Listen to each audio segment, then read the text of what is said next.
Peterson's charter right shot down by a court ruling. Will he fight back? Hi, I'm Brian Lilly, political columnist for the Toronto Sun. It was a shock ruling that came out from Ontario Superior Court of Justice on Wednesday morning. A ruling from a three-judge panel said that a decision by the College of Psychologists of Ontario violated Dr. Jordan Peterson's rights, but it was justified in doing so. It's another example of Canada's courts ruling that you have your charter rights only as long as they say you do. It's not like we have our rights in perpetuity. It's if the judges think we can have them. These judges found that the decision, which requires Dr. Peterson to undergo what amounts to social media re-education, falls within a range of possible acceptable outcomes, and therefore violating his right to freedom of expression under Section 2B of the Charter is acceptable. Dr. Peterson, thanks for joining us today. Thanks for the invitation. I'm looking forward to talking to you. So this court ruling, from our discussions offline, sounds like it went further than you thought. I'm guessing you're disappointed. I don't want to put words in your mouth, but that would be my expectation. Yeah, well, it's a funny kind of disappointment because I'm disappointed more as a citizen of Canada, I would say, than on the personal side of things. And people might find that difficult to believe, but I'm in a fortunate position. In some ways, even if the college throws everything it can at me, there's very little they can fundamentally do to disrupt my life. I'm in a privileged position compared to most professionals. And so I'm outside of their purview in many ways, but I'm stunned by the court ruling. It opens up with a declaration of moral virtue, essentially, on behalf of Canadian law, a declaration of the fact that we enjoy freedom of speech, followed immediately by the proclamation that that can be limited in any way, essentially, that the colleges and the professional organizations see fit. And if that's the case, given that that's also a branch of the government, that combined with the fact that I am absolutely 100% being pursued for political reasons, as I can document detail and have, I don't think that our constitutional guarantee of free speech in Canada, I don't think it exists. It's certainly not worth the paper it's written on. And this is very bad for Canadians because lawyers, physicians, psychologists, what they have to answer is their professional truth.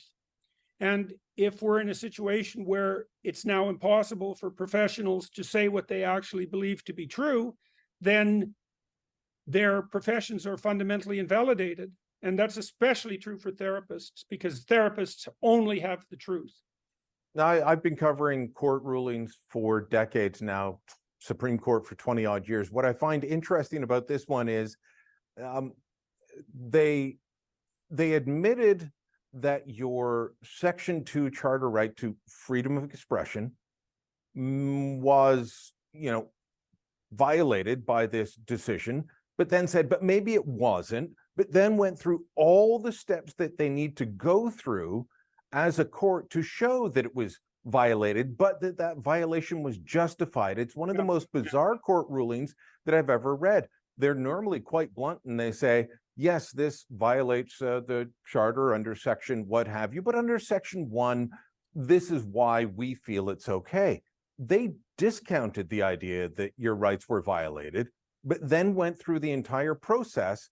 I mean, at some point they were mocking you. Well, they also discounted. They also said that this wasn't a disciplinary action, which is it's so comical. It's like, well, it's involuntary, it's punitive. It's by the disciplinary committee. But it's not a disciplinary action. And the other thing it's so surreal, it borders on comical. Every single complaint levied against me is political. None of them were levied by clients or anyone who even knew a client, most of them from people outside the country. 2 of them because of criticisms I made of Trudeau, who is now recognized by a majority of Canadians as the worst prime minister we've ever had. 1 targeting his chief of staff, 1 an Ottawa councillor, 1 the trans butchery issue, which I am 100% unapologetic about. And then we'll talk about that in a moment. Well, and then my comments about fear-mongering, climate change, apocalypse. And they cited, but the court decision cited your critique of Sports Illustrated's choice of swimsuit cover model more than once. Yeah. You're not allowed to dispute what you find beautiful? I'm not allowed to dispute whether the redefinition of beauty is a instrumental manipulation on the part of radical progressives, right? Which it is, clearly, 100%, as well as being like a mendacious and greedy corporate maneuver at the same time. Yeah, it's really something, Brian. I mean, I don't know. When you went public with this back in January, and you and I talked a bunch at the beginning of January, as you said, here's what the College of Psychologists is trying to do to me. Wrote several pieces on it, quoted from both the complaints against you and from you. And you know what I kept hearing, Dr. Peterson, was from doctors, from teachers, from police officers, from various people saying, I am no longer allowed to express myself freely because of this. So thank you, Dr. Peterson. What do you think this court ruling does for anybody else that is going to be facing similar disciplinary actions? Well, I know not only what it's going to do, I know what it's already done. You know, I know a number of brave physicians who in principle would be willing to speak publicly on my behalf, who are terrified of repercussions that will descend upon them by their respective professional associations. And none of them, virtually none of them, have been able to withstand the total threat that the college can bring to bear on the likelihood of them continuing their professional enterprise. And so, like, I'm in a very unique position, right? Because I have support all around the world. I have the financial resources to fight this, and it's unbelievably expensive. Like, it's insanely expensive.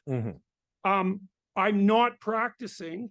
If I do lose my license, I have other jurisdictions that have already assured me that they will reinstantiate my license in their district immediately.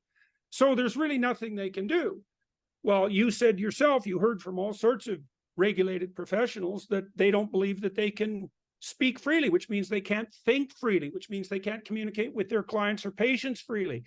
It's a complete bloody disaster. It's really not good.